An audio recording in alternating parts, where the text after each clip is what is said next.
Greetings fellow gorehounds and welcome back to another Blood Splattered vlog.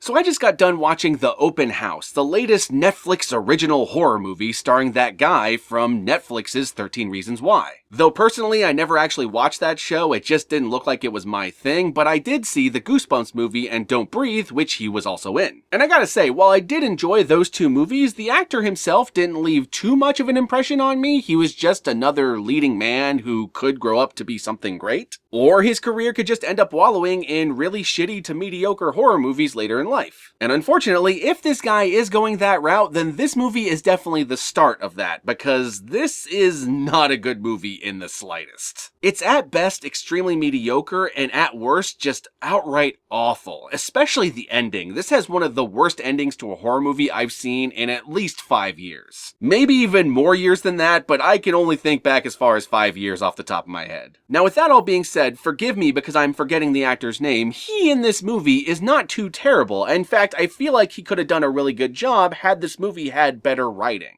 That's probably this movie's biggest downfall. It has extremely mediocre writing from beginning to end. And most of the best parts of this movie are just really bland versions of way superior scenes from better movies. Now, I won't go into what movies I'm referring to until I get to the spoilers, because that will spoil huge chunks of the movie, because there's a big question going into this movie as to whether or not it is a ghost story, a home invasion story, or something else. And unfortunately, referencing what movies this movie takes from will tell you what kind of movie it actually is. So I ain't gonna spoil that for you, even though I do not think this movie is actually worth it to watch. Not unless you're really bored and have a bunch of friends and are willing to get really drunk and riff the shit out of it. Which, I didn't do the drunk part, but I did watch this with my roommates, and that definitely made it a whole lot better than had I watched it alone. In fact, I think if I had watched this movie alone, I would have been extremely pissed by the end of it. Because this movie quite literally wastes your time, and you're gonna want your money back, even though you didn't pay anything because it's on Netflix. You're gonna be so mad you're gonna want Netflix to reimburse you that month's payment. That's how terrible this movie is. And I know I'm being extremely hyperbolic right now, because for the most part, this movie is just mainly meh. It's not really good,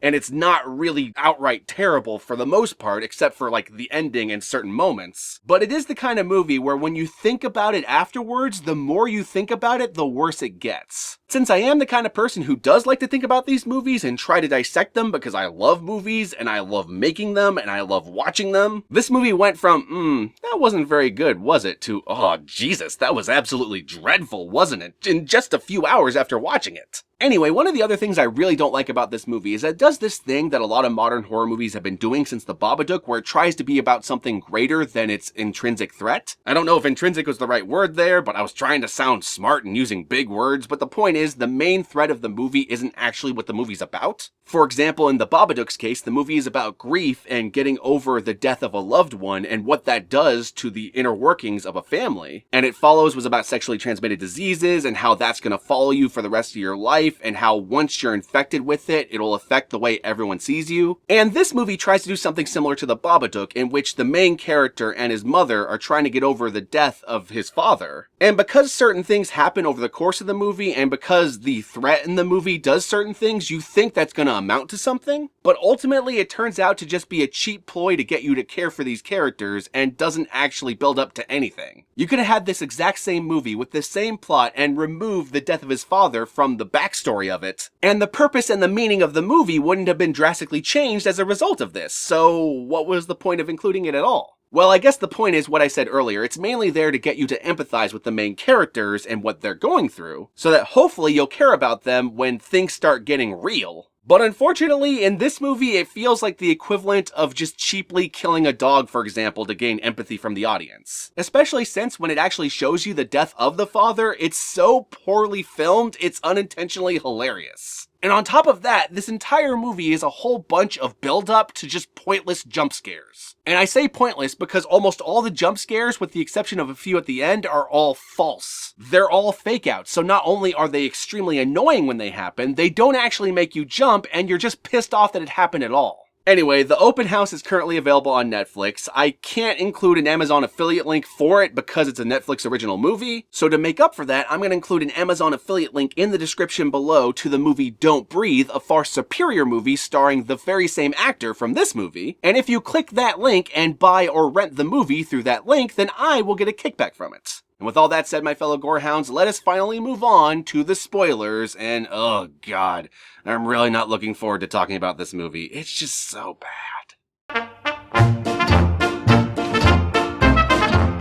So this movie opens up with our main character, and when we're first introduced to him, he's running a mile, and his dad is timing him on the mile. And he does this amazing good time that his dad says is Olympics worthy. And I gotta be honest, at the very beginning, I actually kind of liked the family. I felt like their family dynamic felt real enough. But then everything in this movie goes to complete shit when the father takes the son out to go get some milk from the store. But in the middle of the parking lot on his way back to the car after buying the milk, the dad gets hit by a car. And it turns out he got hit by a car because the driver of the car had a heart attack in the middle of the parking lot and smashed into him. And then we cut straight to the funeral where they tell us all this. But here's the thing, this is why the movie goes to complete shit the moment that dad dies, because the way that dad dies in this movie is so fucking funny. I completely lost my shit when the dad died because it was just so unintentionally hilarious. The way it was filmed, the music underneath it, everything about it, the shot of him actually getting hit. It felt like something that could have been in an SNL comedy skit. It was so fucking funny. Now granted, I completely forget the actual song they use in the movie, but the idea behind the song they're using when the dad dies is actually kind of important to the plot. Or at least you think it's going to be important, but it amounts to absolutely nothing. Because the song they're playing during the dad's death scene, which I will include right here, is the song that the dad was introducing to the son and they were bonding over. So basically, now every time the son listens to that song over the course of the movie, he thinks about his dad.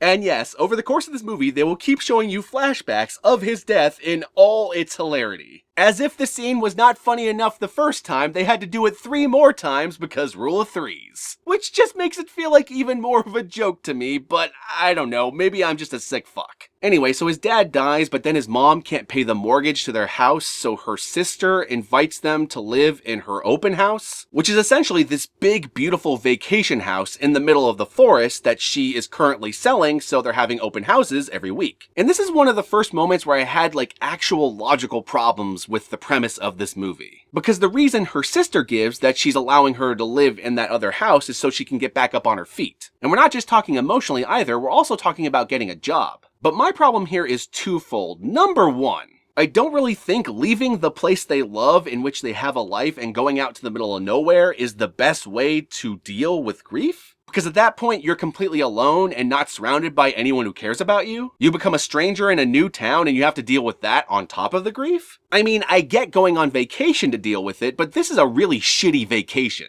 Now here's my second problem with this premise. I do not understand if they're having trouble paying her mortgage or her rent or whatever it is, but her sister is so well off that she owns this big expensive house in the middle of the forest. Then why couldn't her sister or maybe some of the other family members help her out with her mortgage and rent problem? I mean, not indefinitely, of course not, but at least until she can get a job. Which again is one of the reasons her sister is proposing this, so she can get back on her feet. But how the hell is she gonna get back on her feet if she's living in the middle of the forest in the middle of nowhere where there are no jobs? This whole premise just seems counterproductive to the reasons it gives for it happening. And here's the kicker about this. There's actually a very easy way they could have fixed this whole problem. If you really wanted a horror movie set inside an open house in which a family is still living there while people are coming and going looking at it, then why didn't you just make their main house the open house and cut the sister plot completely out of the movie? Because then everything would have made sense. They're trying to sell the house, she's trying to get back on her feet, she's trying to look for a new place. If you went that route with the plot, you could still do the thing where you're not quite sure if this is a haunted house movie or if it's a home invasion movie. Because even if you were to ultimately go the home invasion route, you could still have the characters think they're being haunted. And why would the characters think that? Because the kid's father just died. So the family would think that he is haunting them. Except, oops, oh no, it's not their father, it's someone who snuck into the open house. And then Wunderbar, you have a movie that makes way more sense. So anyway, they drive out to her sister's vacation home, and on the way there, they almost run over a guy in the middle of the road. And this is one of those moments where you're not sure if the guy in the road is a red herring, if he's going to ultimately be the killer, or what's going on.